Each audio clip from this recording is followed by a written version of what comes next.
A paz do Senhor, povo de Deus, mais um Desperta Crente com a missionária Odete Santos, passando por aqui mais uma vez na sua tela para glorificar o nome do Senhor em mais um vídeo nesse canal. Quero louvar a Deus pela sua vida, que o Senhor te fortaleça. Então vamos lá? Nós vamos agora entrar no capítulo 25 do Evangelho de Jesus Cristo, segundo escreveu Mateus. E o que acontece nesse capítulo aqui é que Jesus dá continuidade à prudência, Jesus dá continuidade à vigilância, Jesus dá continuidade a um despertamento para aqueles que esperam a sua vinda, para aqueles que vão esperar por ele, como eu, como você, como a igreja de Jesus na terra. Então Jesus agora dá continuidade trazendo uma parábola trazendo 10 virgens, que tudo que Jesus explicou e falou através de parábolas é porque ele tem um significado muito forte. Então Jesus falou muito sobre parábolas.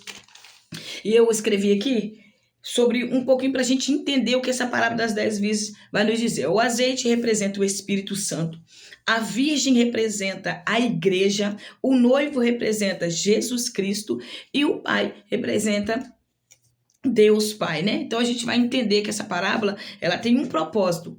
E o propósito de Jesus é a interpretação com a aplicação para que a gente entenda o que o Senhor tem para nossas vidas neste vídeo. Amém? Então seja Jesus na vida de alguém, envie esse vídeo para mais alguém, chame mais alguém para assistir com você, abra a tua Bíblia, leia e seja Jesus na vida de alguém. Vamos lá? Então a gente vai ler aqui, ó, do versículo 1 até o versículo 6, que diz assim: portanto, o reino dos céus será semelhante às 10 virgens que pegaram as suas candeias e saíram para encontrar-se com o noivo.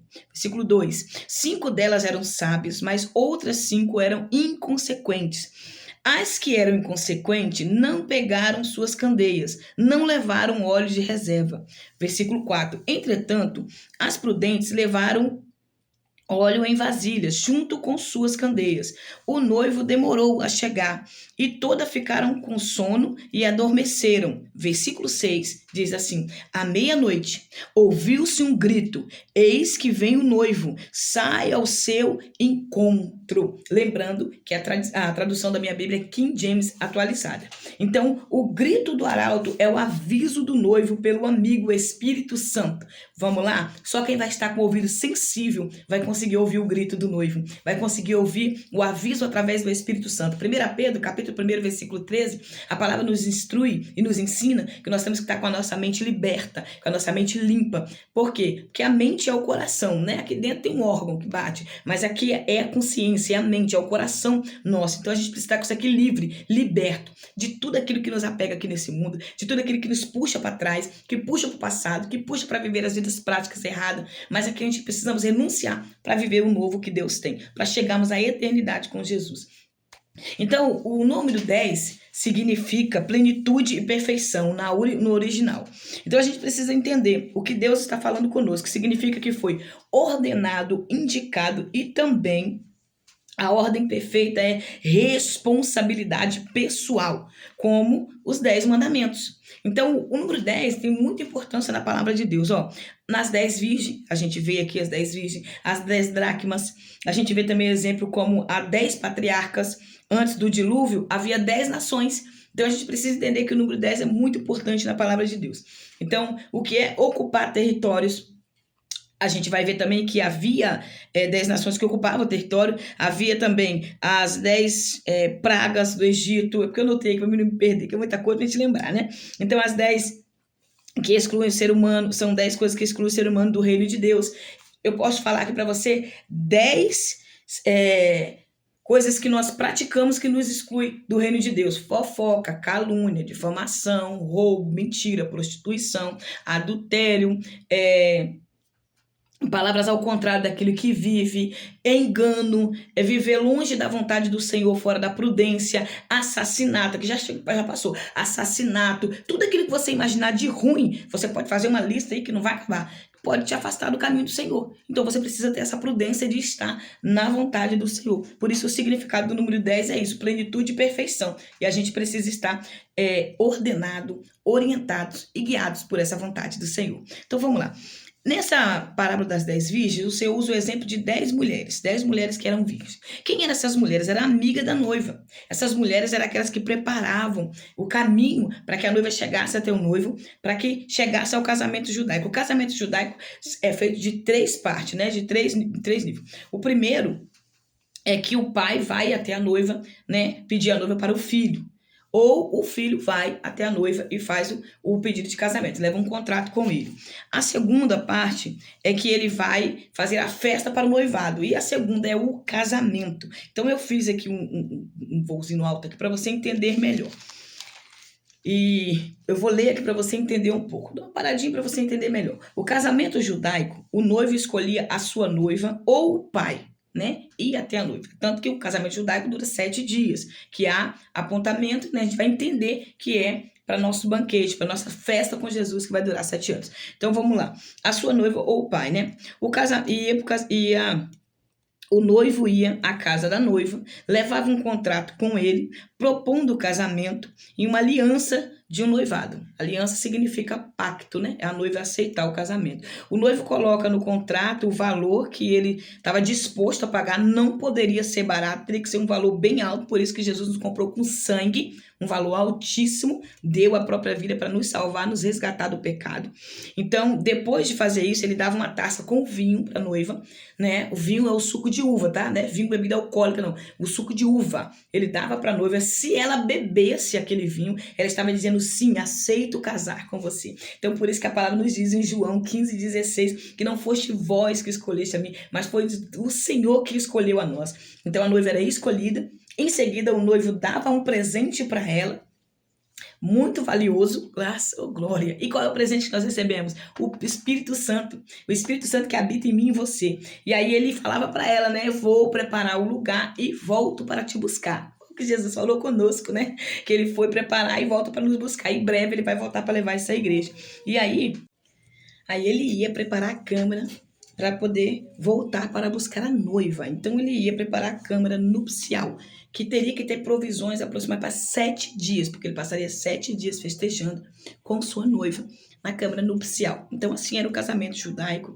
Quando a gente se aprofundar mais, procure estudar um pouquinho mais, aprofundar mais, que a palavra de Deus ela é poderosa, ela é vida, e nós vamos entender melhor porque que Jesus nos compara com a noiva dele. Nós estamos aliançados, casados com Cristo, então precisamos honrar essa aliança, honrar este casamento para permanecer fiel com o Senhor. Então nós precisamos ocupar o território que o Senhor nos deu como servos do Senhor. Não deixe o inimigo te enganar. Então essas virgens, elas acompanhavam, né, no caminho até a chegada onde iria se encontrar com o noivo. Só que neste caminho, eles tinham que repor o azeite na lamparina. A lamparina era o suporte ali que carregava o azeite. Alguém conhece? Bom, no meu tempo, a gente conheceu o lampião, né? Eu sei que alguém aí deve ter conhecido o lampião. Mas as lamparinas, né? Que era feita de barro e ali tinha um cordão que saía pela ponta, que ali ficava dentro da vasilha com azeite e acendia a ponta e ali ficava aceso. Só que de 15 em 15 minutos, elas tinham que repor óleo naquela lamparina, naquele suporte onde carregava o azeite,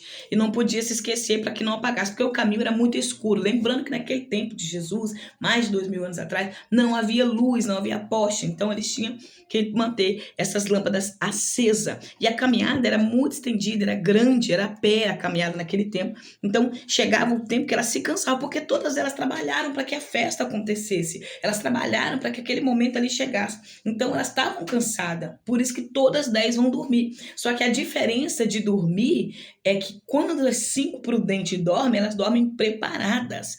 E as 5 incautas, loucas, tolas, dormem despreparadas. O negócio, irmãos, não é estar caminhando com Cristo. O negócio é como você está caminhando com Cristo. Tem azeite na tua lamparina? Você está preparada? Você está preparada para as adversidades que vai vir e preparada também para ouvir o soar da trombeta? Porque a gente precisa entender isso. Todas estavam cansadas, porque todas elas estavam trabalhando para que aquele casamento acontecesse. Mas o momento que elas vão ouvir o grito do arauto, o aviso do noivo através do Espírito Santo, que a noite significa tribulação, a meia-noite significa o arrebatamento da igreja, não que vai ser arrebatada à meia-noite, nós não sabemos que é iminente, nós não sabemos a hora, é momento repentino, pode ser a qualquer momento o arrebatamento da igreja de Jesus Cristo. Então é necessário a gente estar preparado. E todas acordaram. Depois do aviso do noivo, do grito do noivo, todas elas acordaram. Então Jesus pode vir à noite, de manhã, de madrugada, à tarde. Nós não sabemos o momento certo que o Senhor virá, mas nós temos que estar preparados, não é se preparar. Eu já ouvi pessoas falar, se prepara. Eu já falei, se prepare. Mas não é se preparar, é estar preparado, é estar com azeite na lamparina, é estar preparado para a volta de Jesus Cristo. Então, quando elas ouvem, elas vão entender que a noite representa, a madrugada representa tribulação. Hoje a gente vê que uma das maiores coisas que tem cegado o entendimento de muitos sobre a volta de Jesus é a incredulidade, a inveja, a frieza espiritual, a falta de compromisso, a falta de entendimento daquilo que o Senhor tem, é a rejeição. Muitas pessoas não estão suportando tantas coisas que têm acontecido, que vêm através da tribulação, né? E tribulação, irmãos, é quando a gente age de forma errada, conforme a palavra de Deus. Então a gente atrai tribulação para a nossa vida, né? Que muitas das vezes essa tribulação afasta da presença do Senhor. Então não é como você dorme, igreja, é como você vai acordar. Tá bom? Então não se distraia com guerras falsas. Eu tenho o costume de dizer isso e vou repetir aqui para vocês. Não se distraia com guerras falsas. Há muitas guerras falsas acontecendo. O arrebatamento é iminente, pode ser a qualquer momento. Então a segunda vinda de Jesus será depois do arrebatamento. A segunda vinda de Jesus, que é a segunda vinda que os judeus esperam, que será depois do arrebatamento. Mas o arrebatamento é iminente. O arrebatamento não está inativo. O arrebatamento não pode ser só depois que for pregado o evangelho a todo mundo. Não, meu irmão, até no milênio o evangelho vai estar sendo pregado. Então o arrebatamento pode ser agora, neste momento, enquanto nós estamos aqui. Então não perca o céu por nada. Fique atento, porque quem está crendo na palavra, crendo no que Jesus falou, está preparado. Aqueles que estão despercebidos, despreparados, não crê de verdade no evangelho, não crê de verdade na volta de Cristo, não se converteu de verdade. Então busca é renúncia. Quando elas pedem o azeite para as prudentes, né? Dai do vosso azeite, as prudentes vai dizer, não, vai lá, corre e compra para que nós não ficamos sem e nem vocês também, então vai comprar. O azeite não é de graça. O azeite tem que ter busca, o azeite tem que ter renúncia, o azeite tem que ter compromisso, relacionamento, obediência. Para você ter azeite de reserva, você precisa estar pautado dentro daquilo que o Senhor nos chamou como igreja, como mulheres e como homens de Deus, que o Senhor nos chamou para si. Então a porta da graça vai fechar. O versículo 10 diz que saindo elas para comprar, né? A porta da graça vai fechar. O noivo vai entrar para a núpcia e vai fechar. Então entenda isso. O Senhor está nos dando oportunidade hoje. Não brinque com a sua salvação.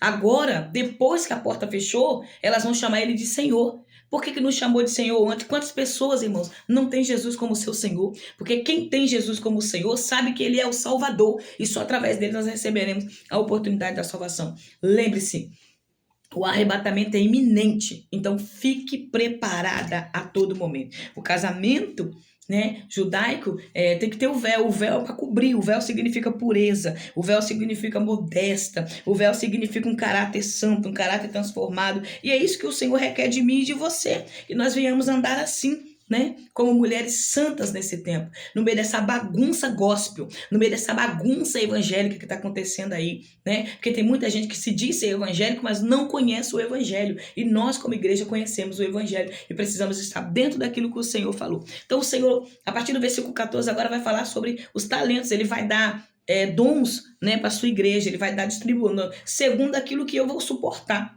Então não peça aquilo que você não vai aguentar, não peça um ministério que você não vai. Há pessoas com muita inveja de ministério de outras pessoas, mas não vai suportar o impacto, não vai suportar os ataques que aquela pessoa sofre. Irmãos, eu tenho 8 anos de evangelho, vou fazer 9 anos em abril que eu sirvo a Jesus, mas eu já passei por tantas coisas, com tantas situações dentro de igreja, dentro de templos, que se eu for parar para analisar, e se você parar, se eu for te contar tudo que eu já vivi, muitas pessoas não suportariam. Algumas irmãs que são íntimas, do meu ciclo íntimo, que sabe, já contei algumas coisas, já falou comigo, varou, eu não suportaria isso não. Outra pessoa já tinha desviado do evangelho, com tantas coisas que a gente já sofreu. Mas por quê? Porque o Senhor sabe. É por isso que ele distribui os talentos segundo aquilo que você vai suportar.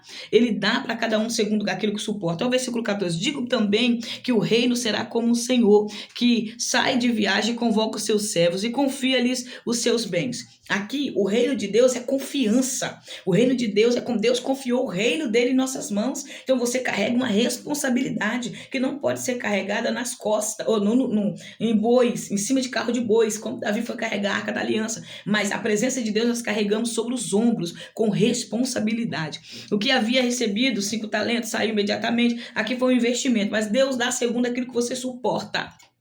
Os talentos que Deus vai dar para mim e para você é para crescimento da sua obra. Dons espirituais é para crescimento da sua obra. É para desenvolvimento, é para você ter firmeza, força. Mas Deus vai dar para mim e para você aquilo que nós vamos suportar. Aquilo que você não vai suportar, Deus não vai confiar em suas mãos. Então não queira aquilo que Deus não te deu. Queira aquilo que Deus colocou em suas mãos. E multiplique esses talentos. Porque quanto mais você renuncia de você mesmo, mais você recebe de Deus. Quanto mais longe da sua vontade você ficar, mais próximo da vontade de Deus você estará. Então que o Senhor te abençoe. Nós vamos até aqui, não dá para ir tudo, mas aqui acho que dá até para a gente dar um encerramento rapidinho aqui, que vai falar sobre o juízo final, quando o Senhor, o Filho do Homem, vier, e sua glória com todos os anjos. Então, não vou entrar aqui não, porque a gente gravamos no capítulo 24, vai falar, que fala também sobre o julgamento das nações, que vai falar sobre o julgamento daqueles que rejeitaram ao Senhor. Então, este capítulo 24 do Evangelho de Jesus Cristo, segundo escreveu Mateus, é um despertamento espiritual para mim e para você. Que você receba essa palavra nesse dia como entendimento daquilo que você precisa mudar e fazer. Não deixa o inimigo roubar de você o céu agora, nesse momento que a gente já está na reta final. Eu acredito que nós não demoramos tanto tempo por aqui, né? Aqueles que não forem arrebatados hoje, pode ser que vai morrer, mas vai estar com Cristo, porque a morte é passar da morte para a vida. Então não perca a salvação, tá bom? Não perca o céu, a eternidade, aquilo que o Senhor preparou para nós como igreja. Deus te abençoe, que a graça eterna te alcance, te fortaleça. Permaneça aqui firme conosco nesse canal, adorando o nome do Senhor, e seja Jesus na vida de alguém. Desperta crente.